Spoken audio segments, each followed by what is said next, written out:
Lagyan ng bulaklak araw-araw. Tingnan mo naman mga taong itong naloko, hinahalikan pa. Oh. Eh tingnan mo nga ngayon, sa pandemya ba, may hahalik pa dyan? Eh bawal na yan. Yan tuloy. Merong pa pupunas dito, punas doon. Hahalikan pa, kakahiya kayo sa Diyos. Naloko kasi kayo.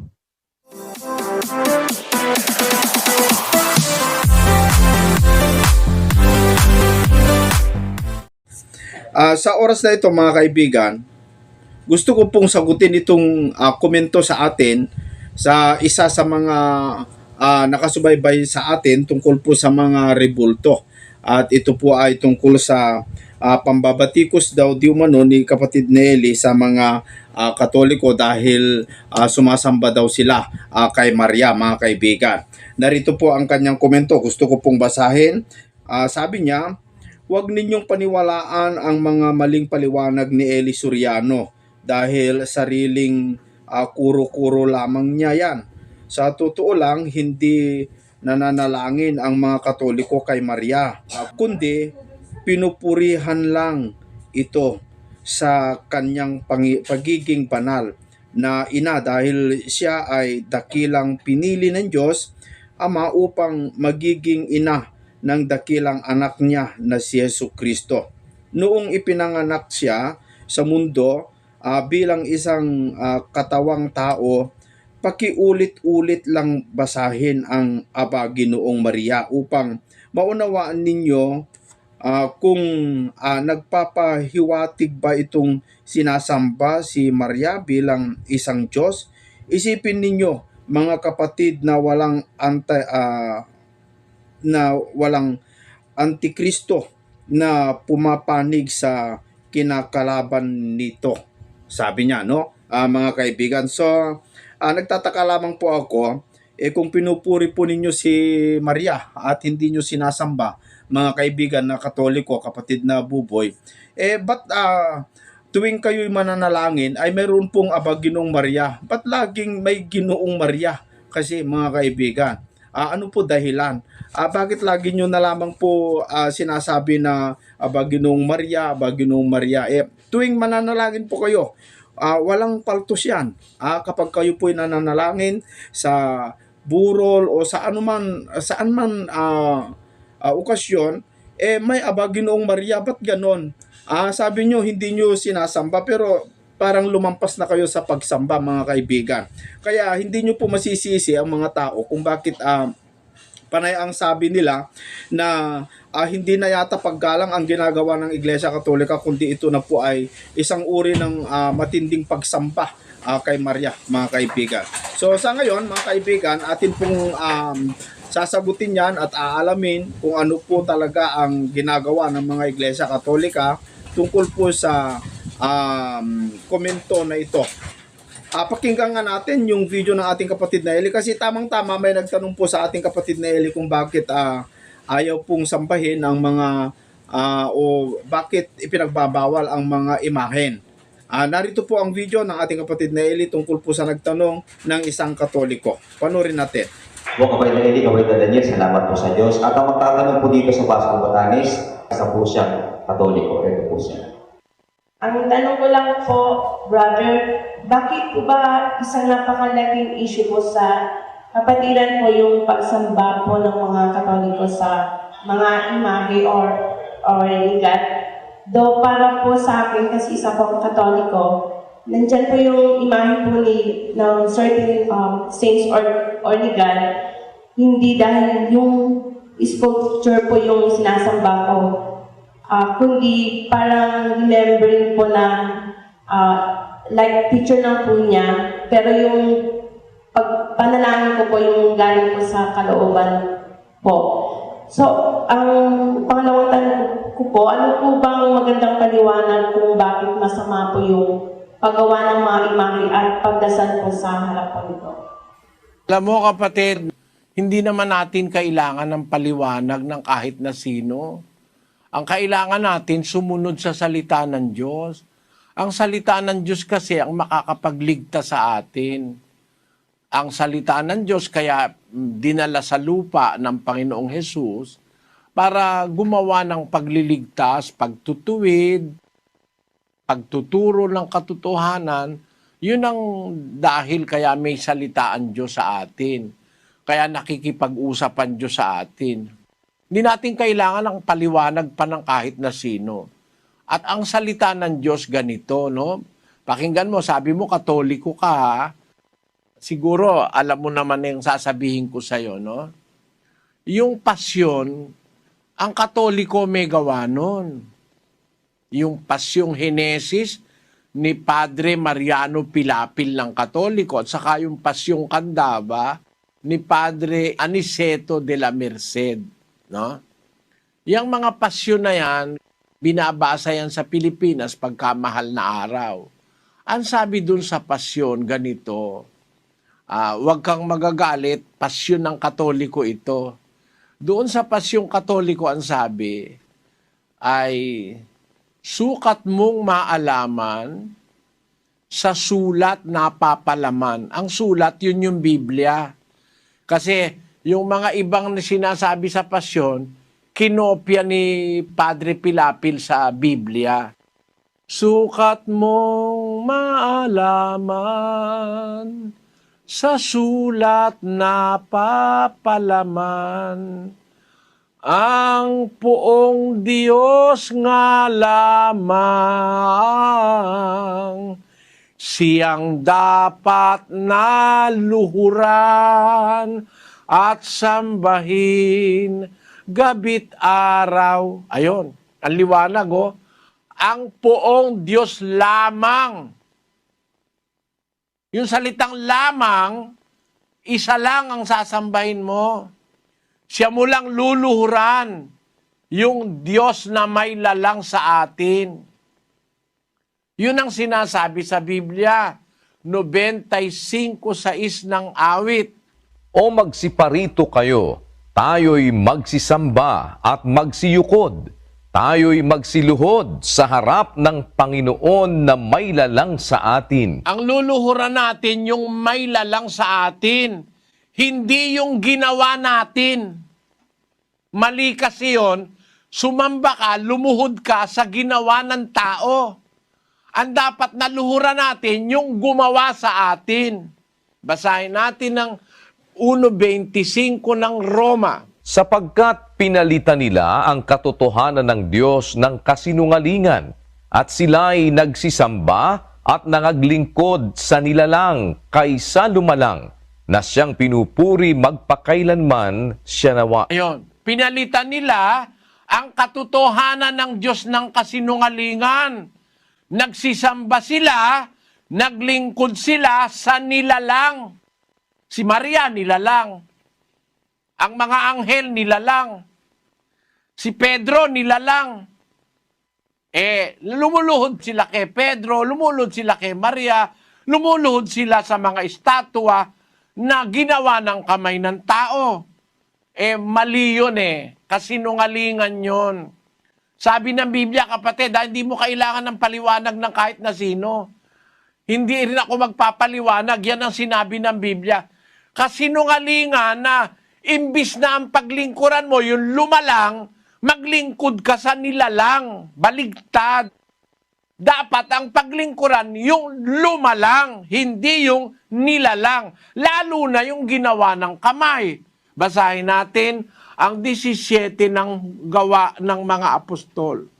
Yamang tayo nga'y lahi ng Diyos, ay hindi marapat nating isipin na ang pagka-Diyos ay katulad ng ginto o ng pilak o ng bato na inukit ng kabihasnan at katalinuhan ng tao. Yun, hindi natin dapat man lang isipin na may pagka-Diyos sa ginto, sa pilak, sa bato, sa kahoy, sa tanso, sa plastic, na inukit ng kabihasnan at katalinuhan ng tao. Bawal ng Diyos yun Alam mo kapatid, kahit ano pa isipin mo, iniisip mo, hindi naman ito sinasamba ko ang Diyos kung hindi talaga pinasamba mo, ang Diyos talaga, ba't inilalagay mo pa sa harap mo yan?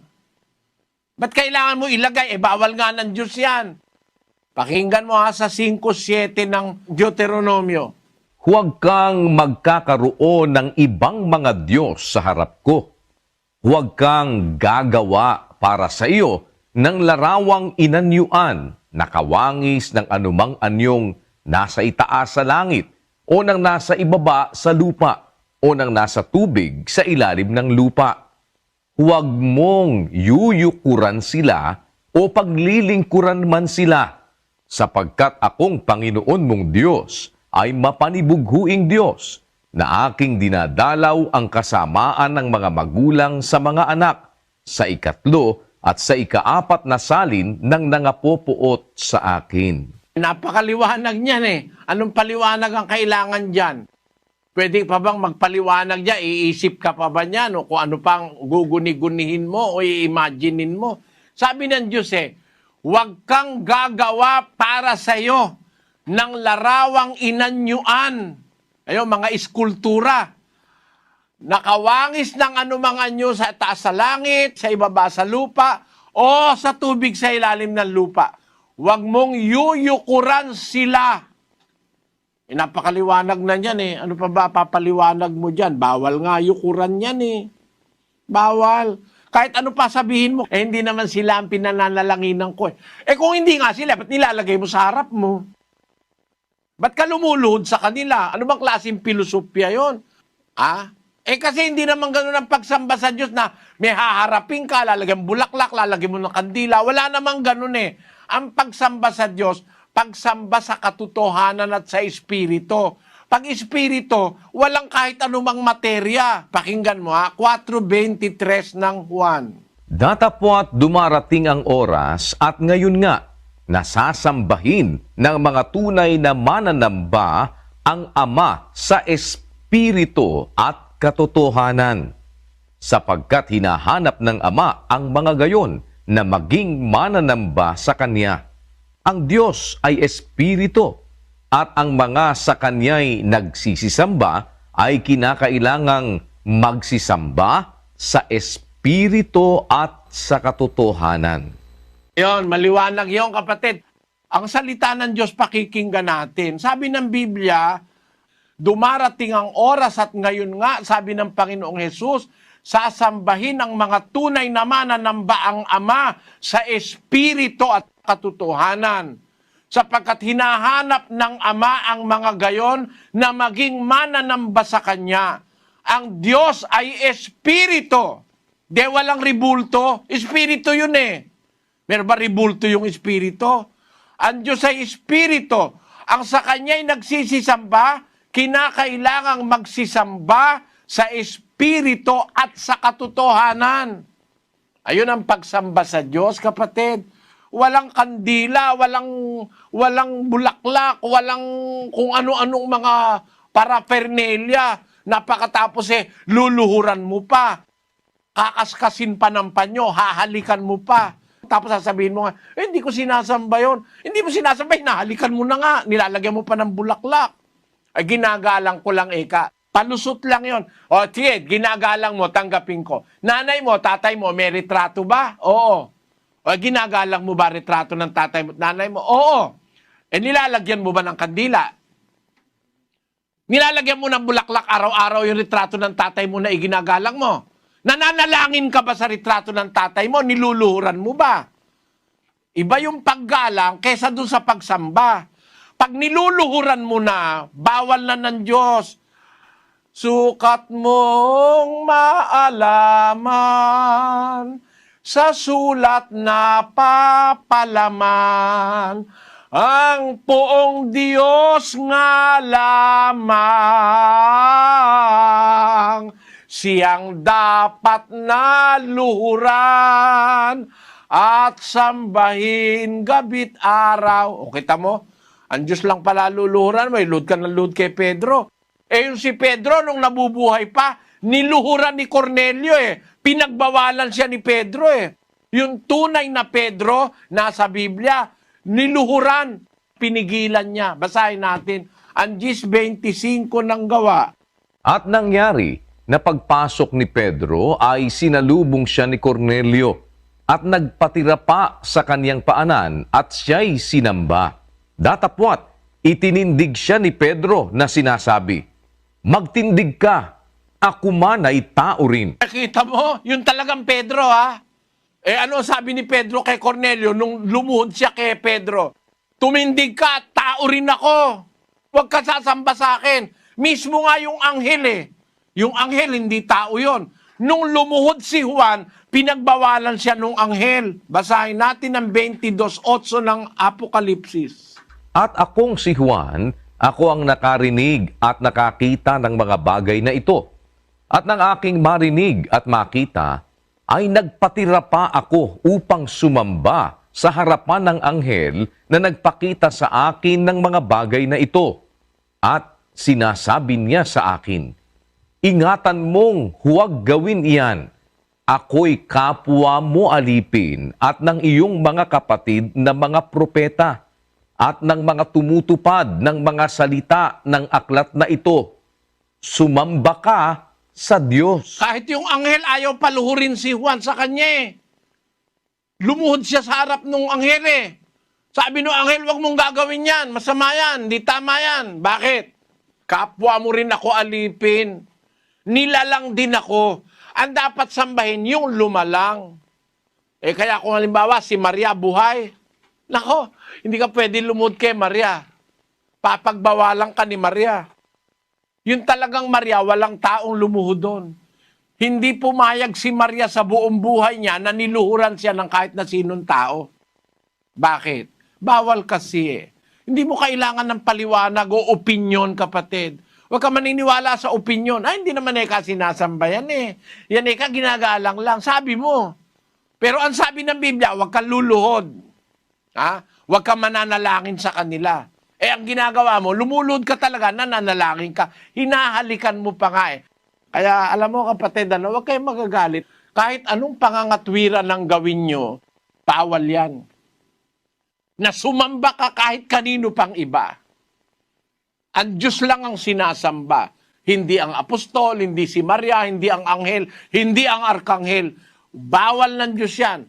Ang tunay na pagsamba, sasamba ka sa Diyos sa Espiritu at sa katotohanan. Sapagkat ang Diyos ay Espiritu, ang sa Kanya'y nagsisisamba, kinakailangang sumamba sa Espiritu at sa katotohanan.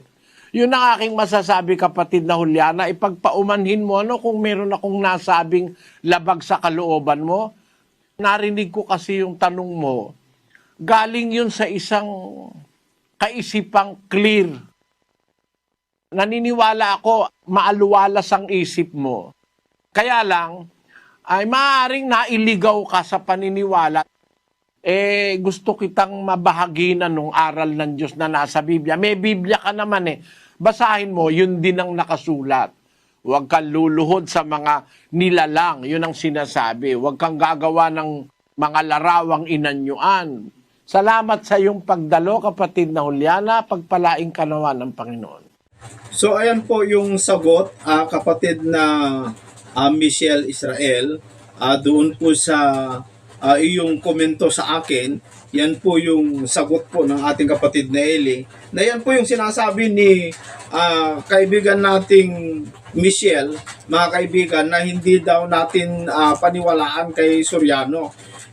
Wala namang sinabi ni kapatid na Eli na sarili niya, kundi binabasa lamang po niya. Natutuon naman na hindi po dapat luhuran yung mga larawang inanyuan o hindi ka dapat lumuhod sa harapan nila kasi sila ay nilalang din. Kasi nung buhay si Pedro, hindi naman talaga siya nagpaluhod Tulad na lamang po yung mga anghel.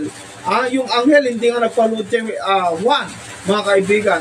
So dito makikita natin na talagang tama yung nasa Biblia at mali yung ginagawa ng Iglesia Katolika na sila po, mga kaibigan, ay gumawa ng larawang inanyuan. Una-una sa lahat, talagang bawal po yun Pinagbabawal po talaga yon, mga kaibigan. Ayon po sa Biblia, ay wag na wag kang gagawa. Yung lumuhod pa kaya. At ang yung pagsamba, mga kaibigan, hindi naman po yung pagsamba ay lumuhod sa mga larawang inanyuan para masamba mo ang Diyos Ang tunay na pagluhod sa Diyos ay yung pagluhod po kasi, ang ibig sabihin ng pagluhod ay upang pagrespeto kasi yon yung pagluhod. Kung talagang gusto mong irespeto ang Diyos, ang spiritual na pagrespeto sa Diyos, kung hindi mo siya nakikita at wala naman siyang larawang inanyuan, kung gusto mo siyang irespeto o luhuran, yung kanyang mga salita, irespeto mo na lang. Yung kanyang mga salita ay dapat mong tuparin para isang paggalang o pag-respect sa kanya. Ganun mo dapat luhuran ng Diyos. Hindi yung luhuran mo ng Diyos, lumuhod ka sa larawang inanyuan. Hindi naman niya larawan yon. Anong logic nun, mga kaibigan? Dito nakita natin na mali talaga, no? Mali talaga, mga kaibigan at mga kababayan. So, inaamin kasi nila inaamin nila na sila ay lumuluhod sa harapan ng mga ribulto at ito daw ay pagrespeto lamang daw nila doon sa mga ama nila sa pananampalataya. Unang-una, ang ama po natin sa pananampalataya ay hindi po yung mga santo na ginawa po ng mga Katoliko, kundi ang ama po natin sa pananampalataya ay walang iba kundi ang Panginoong Hesukristo. Dahil siya po ang nanganak sa atin sa pamamagitan ng Ebanghelyo, sa pangangaral po ng mga apostol. No?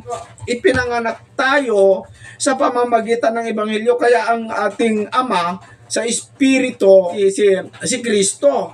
Kasi siya yung nanganak sa atin, na ipanganak tayo sa pamamagitan ng Ebanghelyo, hindi sa binhing nasisira. Sabi po ni Apostol Pedro, hindi sa nasisirang binhi, kundi saan? Sabi dito sa 23, yamang ipinanganak kayong muli hindi sa binhing nasisira, kundi sa walang kasiraan, sa pamamagitan ng salita ng Diyos na nabubuhay at namamalagi. Doon po tayo na ipanganak sa Ebanghelyo. Kaya ang ama natin, siyempre yung nagdala ng Ebanghelyo, walang iba kundi ang ating Panginoong Hesukristo. Siya po kasi ang salita ng Diyos na ipinadala, nagkatawang tao, upang sa ganun ay tayo po'y maligtas, mga kaibigan. No? So maliwanag po yun, mga kapatid. At ito pa, mga kaibigan, napakagandang tanong. Isa ito sa mga nagva-viral ngayon, yung tungkol po sa rapture at sa paghahari ni Kristo. Ano ba yung magaganap doon sa paghahari ni Kristo sa loob ng 1,000 taon? Alamin natin, mga kaibigan, dito po sa video ng ating kapatid na Eli. Ipagpatuloy po natin. Lipat po tayo ng Lian, Batangas. Nandun si kapatid na Edwin Magdarog at ating mga panauhin. Batangas, go ahead please. Opo, kapatid na Daniel, kapatid na Eli, salamat po sa Diyos. At mula po dito sa Barangay Binubusan sa Lian, Batangas. At ang magtatanong po dito, kapatid na Daniel, kay kapatid na Eli, si kapatid na Leodegario Bailosis Sr. 84 years old po siya, dati po siyang Katoliko, pero tumiwalag na raw po siya mula nang maintindihan niya ang pangangaral ng kapatid na Eli. Ngayon po ay nagsusuri po siya. Sige po, kapatid. Maraming salamat sa pagkakataong pinigay niyo sa akin. Ang akin pong katanungan ay tungkol sa Apokalipsis 20, yung 1,000 taon. Ang tanong ko ay, sa loob ba ng 1,000 taon na nakakulong o nakagapo si Satanas, ay wala na pong kaguluhang nangyayari sa ating daigdig? At ang kasunod po niya, kailan po mangyayari ito o nangyari na po ba ito ang 1,000 taon? Ito po ang unang katanungan ko. Salamat sa pagdalo mo, kapatid na Leodegario. Yung 1,000 taon, di pa nangyayari yon, kapatid. Mangyayari lang yon pagkatapos ng unang pagkabuhay na mag-uli. Basahin natin ang 24 ng Apokalipsis. At nakakita ako ng mga luklukan at may mga nagsisiluklok sa mga ito. Sila'y pinagkalooban ng paghatol. At nakita ko ang mga kaluluwa ng mga pinugutan ng ulo dahil sa patotoo ni Jesus at dahil sa salita ng Diyos. At ang mga hindi sumamba sa hayop o sa kanyang larawan man at hindi tumanggap ng tanda sa kanilang noo at sa kanilang kamay, at sila'y nangabuhay at nagsipagharing kasama ni Kristo sa loob ng 1,000 taon. Pagka nabuhay na yung mga kay Kristo, sa unang pagkabuhay na maguli, Ang kasunod nun, maghahari sila, yung mga nabuhay, na patay na mga kay Kristo, mga banal, mga sumunod, bubuhayin. Pagkatapos nilang mabuhay, maghahari silang kasama ni Kristo sa loob ng 1,000 taon. Hindi pa nangyayari yan kasi hindi pa naman nabubuhay mga patay, kapatid eh. Ngayon, pag nabuhay na yung mga patay sa unang pagkabuhay na maguli na tinatawag sa Biblia, maghahari sila kasama ni Kristo sa loob ng 1,000 taon. Doon sa loob ng 1,000 taon na yon, nakakulong naman si Satanas. Tuloy natin yung binabasa natin sa Apokalipsis Kapitulo 20, versikulo 1. At nakita ko ang isang anghel na nananaog mula sa langit, na may susi ng kalaliman at isang malaking tanikala sa kanyang kamay. At sinunggaban niya ang dragon, ang matandang ahas na siyang Diablo at Satanas, at ginapos na 1,000 taon. At siya'y ibinulid sa kalaliman at sinarhan, at tinatakan ito sa ibabaw niya, upang huwag nang magdaya sa mga bansa, hanggang sa maganap ang 1,000 taon. Pagkatapos nito, ay kailangang siya'y pawalang kaunting panahon. Ang nalolooban ng 1,000 taon mula sa pagkabuhay ng mga patay na maghahari sila kasama ni Kristo, ang Diablo naman sa nalolooban ng 1,000 taon, kinulong naman. Ano? Ang tanong mo, meron pa bang kaguluhang mangyayari sa mundo, sa daigdig, sa loob ng 1,000 taon na wala na si Satanas? Alam mo kapatid, ganito. Si Kristo naghahari sa iglesia, di ba? Nung una, naghahari siya sa iglesia. May nanggugulo pa rin eh. Hindi naman lahat ng gulo galing kay Satanas eh. Kapatid na Lidigario, hindi lahat ng gulo galing kay Satanas. May galing din sa tao. Akala kasi natin lahat ng gulo, lahat ng mga masasama galing kay Satanas. Ang tao meron ding sariling kasamaan. Kahit wala si Satanas, pwede ring sumama ang isang tao sa kanyang sarili. Basahin natin ang Santiago 1:14. Kundi ang bawat tao ay natutukso pagka nahihila ng sariling masamang pita at nahihikayat. Yun, merong sariling masamang pita ang tao eh. Iba yung pita na inuudyok ni Satanas. Ang tao, merong sariling masamang pita, kapatid na Lidigario.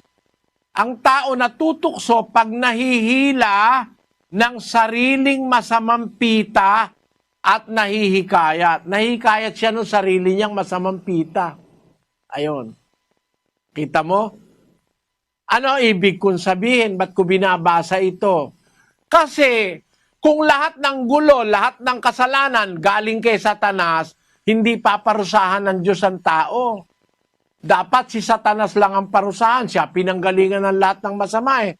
Pero hindi, kaya nga may tao ring paparusahan kasi ginawa mo yung masama, hindi dahil sa tinukso ka ni Satanas. Ginawa mo yung masama dahil gusto mo ring gumawa ng masama. Para rin yung mga ibang anghel. Merong ibang anghel nagrebelde rin sa Diyos, hindi naman dahil kay Satanas lang eh. Merong mga anghel sa kanilang sarili, nagrebelde sa Diyos, kaya nga hindi sila rin pinatawad ng Diyos eh. 2 Pedro 2:4. Sapagkat kung ang Diyos ay hindi nagpatawad sa mga anghel ng mga kasala ang mga yaon, kundi sila'y ibinulid sa impyerno at kinulong sa mga hukay ng kalaliman upang ilaan sa paghuhukom. Tamo, merong mga anghel eh, hindi naman sila tinukso ni Satanas dahil ang mga anghel malalakas yan eh. Pero sa kanilang sariling kagustuhan, ano ang ginawa ng mga anghel na ito? Kaya hindi sila pinatawad ng Diyos. Basahin natin ang Judas 1:6. At ang mga anghel na hindi nangag-ingat ng kanilang sariling pamunuan, kundi iniwan ang kanilang sariling tahanan, ay iniingatan niya sa mga tanikalang walang hanggan sa paghuhukom sa dakilang araw. Ayon, sabi ni San Judas, may mga anghel na hindi nag-ingat ng kanilang sariling pamunuan. Ayon, may mga naging masamang anghel dahil kay Satanas. Pero merong mga anghel, hindi dahil kay Satanas sila naging masama. Sila mismo ang kusa. Sinasabi ni San Judas, mga anghel na hindi nag-ingat ng kanilang sariling pamunuan. Iniwanan ng kanilang sariling tahanan. Sa kanilang sariling kusa, lumabag sila sa pamunuan ng Diyos. Kasi ang mga anghel may pamunuan po yan eh. Kaya nga may tinatawag na arkanghel. Yung arkanghel, yun po, prinsipe ng mga anghel, kagaya ni Miguel. Pangunahin siya sa mga anghel. May mga anghel, ayaw pasakop kay Miguel, iniwanan yung pamamahala ni Miguel, nagsarili. Yun ngayon ang mga naging demonyo. Hindi po lahat ng anghel sumama dahil kay Satanas. Gaya rin naman ng tao. Hindi lahat ng tao sumasama dahil kay Satanas. May tao na kahit sa sarili niyang masamang pita, sumasama siya, gumagawa siya ng masama. Ang tanong ng kapatid na Leodegario, sa loob ba ng 1,000 taon na nakakulong na si Satanas, wala nang mangyayaring kaguluhan o mga masasamang bagay? Meron pong mga tao mismong sa loob ng 1,000 taon, hindi pa rin maniniwala kay Kristo. Pakinggan nyo sa Apokalipsis. Ganito ang ating mababasa. 9:20. At ang nalabi sa mga tao na hindi napatay sa mga salot na ito ay hindi nagsipagsisi sa mga gawa ng kanilang mga kamay upang huwag sumamba sa mga demonyo at sa mga diyos-diyusang ginto at pilak at tanso at bato at kahoy na hindi nangakakakita, ni nangakaririnig man, ni nangakalalakad man. At sila'y hindi nagsipagsisi sa kanilang mga pagpatay, kahit man sa kanilang panggagaway, kahit man sa kanilang pakikiapid, kahit man sa kanilang pagnanakaw. Merong mga tao, kahit na nakararamdam na ng mga parusa ng Diyos, hindi pa rin nagsisisi. Kaya meron talagang taong mga masasama na sumama, hindi lang dahil kay Satanas, kundi dahil sa kanilang sariling masasamang pita, kapatid. Kasi kung totoo na si Satanas ang may kagagawa ng lahat ng kasamaan, dapat walang taong maparusahan. Dapat patawarin lahat ng Diyos.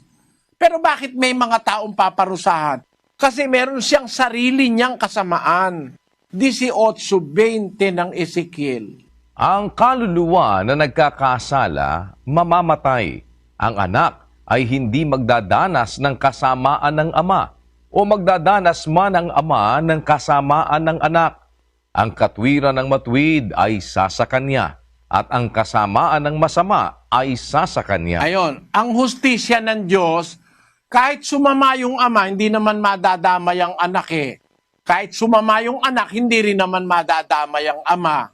Ang katwiran ng Diyos, yung katwiran ng wika ng matuwid, nasa Kanya yon. Yung kasamaan ng masama, nasa Kanya yon. Kaya mayroong Kanyang sariling kasamaan ng tao. Dahil doon, hindi siya maliligtas, paparusahan siya ng Diyos. Sa kasamaang ginawa niyang pansarili, hindi siya pinilit, hindi siya tinukso, inisip niyang gumawa ng masama, yon ang dahil kaya nagpaparusa ang Diyos. Pakinggan mo, sa isang talata ng Henesis, Kapitulo 6. At nakita ng Panginoon na mabigat ang kasamaan ng tao sa lupa at ang buong haka ng mga pag-iisip ng kaniyang puso ay pawang masama lamang na parati. Yon, merong mga tao nakita ang Diyos na mabigat ang kasamaan, ang buong haka ng mga pag-iisip ng kanyang puso, pawang masama lamang parati. Kaya meron pong mga tao talaga, masasama ang isip, masasama ang puso. Kahit na alisin mo pa si Satanas, meron pa ring masasamang mga tao. Yun ang dapat nating maintindihan. Kaya makakita mo yung senaryo sa 1,000 taon, sa 1,000 taon na yon na maghahari si Kristo, meron doon na maniniwala, meron doon magsisisi, meron doon maliligtas pa kasi sabi ng Biblia, yun yung mga nalabi sa binhi ng babae. Yung nalabi. Kasi kaya nalabi, Pagka nakuha na yung mga una, sa unang pagkabuhay na maguli, meron pang malalabi sa binhi ng babae, 12:17 ng Apokalipsis. At nagalit ang dragon sa babae at umalis upang bumaka sa nalabi sa kanyang binhi na siyang nagsisitupad ng mga utos ng Diyos at mga may patutuo ni Jesus. Merong nalabi pa sa binhi Pagkatapos ng unang pagkabuhay na maguli, kaya nga meron pang 1,000 taon meron pang meron pang matitira ron na tinatawag sa Biblia na binhi pa ng babae na maliligtas. Kaya kapatid, meron pang silbi yung 1,000 taon sa pagliligtas, maghahari pa si Kristo. Pero hindi lahat ng tao noon maliligtas kasi merong hindi magsisisi, merong mananatili sa kanilang kasamaan. Sana naunawaan mo, kapatid na Leo de Gario. Naunawa ko po. So, ayan po mga kaibigan, ganun po pala, mga kaibigan, sa loob ng 1,000 taon, totoo po yun. Mayroon pang mga magkakasala kasi yung paggawa ng kasalanan, kasamaan, ay hindi po talaga galing lang lahat kay Satanas dahil yung mga tao kasi, mga kaibigan, ay nataniman na ng pandaraya. So, kahit wala na si Satanas, como nabubuhay pa sa laman yung mga natitira na binasa po ng kapatid na Eli doon po sa Revelation chapter 9 verse 20, hindi sila nasali sa rapture. And then naiwan sila.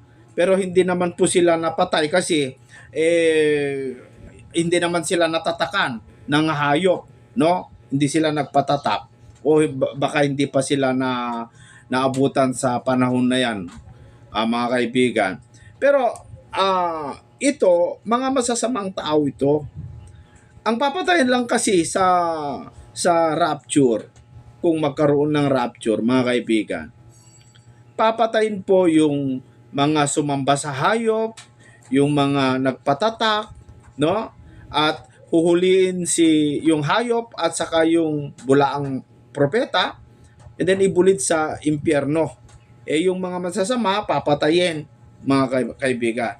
At yung mga hindi naman po natatakan at hindi naman po Kristiyano, siyempre hindi po sila papatayin, mga kaibigan. Kasi ang papatayin lang talaga dyan ay yung mga natatakan lang Pero yung mga hindi po sumanib o sumamba doon sa hayop kasi ayaw nila yung pamumuno niya, hindi sila masali doon sa patayan kasi yung kapag dumating po kasi ang Panginoong Jesucristo, haharapin itong hayop, mga kaibigan, para makipaglaban. Siyempre lahat ng mga kasama itong hayop, andun sila lahat para harapin itong Kristo. Pero hindi sila mananalo, mga kaibigan. Siyempre natural yung mga wala doon, hindi sila masali sa pagpatay, no? Ngayon, sila yung may iwan na paghaharian sa loob ng 1,000 taon. Sila yung manganganak pa, sila yung mag-aasawa pa sa loob ng 1,000 taon. Pero yung mga mararapture, hindi na po sila mag-aasawa, hindi na po sila... Kasi doon po sa 1,000 taon, mga kaibigan, meron po sinasabi sa Biblia na ganito, hindi na magkakaroon mula ngayon, sabi dito, ng sanggol na mamamatay o ng matandaman na hindi nalubos ang kanyang mga kaarawan, sapagkat ang bata ay mamamatay na may 100 taong gulang at ang makasalanan na may 100 taong gulang ay susumpain. So meron talaga, mga kaibigan, pa yung kamatayan doon, pero gusto ko lang liwanagin, yung mga mararapture, hindi na po sila mamamatay at hindi na rin sila dadami kasi hindi naman sila mag-aasawa ang dadami lang dyan ay yung mga mortal mga kaibigan. Pero yung mga narapture, sila nga yung mga ngaral, no? Ngayon, Sa loob ng 1,000 taon, ang pinagkaiba lang dito sa mundo natin ngayon at sa loob ng 1,000 taon, doon sa loob ng 1,000 taon, wala nang contractor doon na na swapang, no? Wala nang DPWH doon na corrupt, no, mga kaibigan. Doon ay talagang paghaharing matuwid, kasi si Kristo na po ang maghahari doon. Kapag may magkasala doon, walang mamamatay doon na fetus o sanggol, wala na. Kundi doon ay 100 taon bago mamatay ang tao, o kapag nagkasala ay malubos muna yung 100. Yung pinakamababang edad ng tao doon para mabuhay bago siya mamamatay ay ang pinakamababa 100 years. So ang daming tao na naman dyan, mga kaibigan, sa loob ng 1,000 taon. Kaya matagal pa, kung paggugunaw ang mundo ang usapan, matagal pa. Pero yung katapusan ng Kristyanismo, kapag rapture po kasi, mga kaibigan, ay mararapture po yung mga namatay kay Kristo. And then yung mga iba na hindi namatay kay Kristo, hindi sila mararapture. At ang gagawin po itong mga mararapture, mangaral. Yun po ang gawain nila, mangaral, mga kaibigan. So napakaganda ito, no? Marami tayong natutunan na naman po dito. So sana po, mga kaibigan, ay pagpatuloy po natin ang pag-aaral ng mga ganito para makapaghanda po tayo. Kasi yung pagbabalik ni Kristo malapit na, mga kaibigan. Nakikita na natin yung mga sinyales. Kapag meron na pong naghahari dito sa mundo, mga kaibigan, mag-uumpisa na po yung pahirap ng Kristiyano. Pero iingatan naman po tayo ng Panginoon, mga kaibigan. Kasi yun po yung kanyang pangako, no? Kaya maraming salamat po sa inyong lahat, mga kaibigan. Sana po ay meron na naman po kayong natutunan dito sa ating video na ipinalabas. Hanggang sa susunod po, mga kapatid.